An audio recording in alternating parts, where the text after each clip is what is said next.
బియ్యం ఎక్కువ ఉందో ఏమో నేను చూసుకుంటా పెద్ద నువ్వు తీసే పెద్ద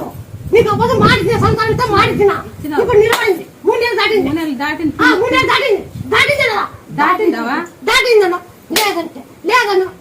లేదు దాటింది బా 3 నెలలు దాటింది సార్ కొడుకు నేను కాలింగ్ చేసుకుంటా కాబట్టి మాడేది సరే ఎదురుంటే నీకు అప్పుడు ఇచ్చేది నీకు అప్పుడు మాడే కదా రాలొచ్చు 12 ఏళ్ళు ఫీల్ సంతానం యాడ్ తీపించుకున్నా నాకు అవలేదు ఇటుకొచ్చినాక అయింది వీడు నీ పేరు పెట్టినా నీతోనే ఎండలు తీపించిన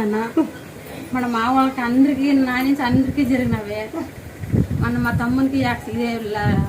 దాన్ని చెప్తా ఉక్కి నడలనే రొంత సట్టైన ఎవరు ఇంకా నడుడు రొంత నీకు యాకి కొడతామని ఇది పానుకొని మోపించి యాకి కొడతామని అమ్మ మొక్కనింది మన ఆంజనేయ స్వామికి ఆకలి పూజ కట్టించి బియ్యం ఇస్తాను నా కొడుకు కట్టని అడిగినానే ఆమె మొక్కనింది ఇంకా నడిచాక రాదు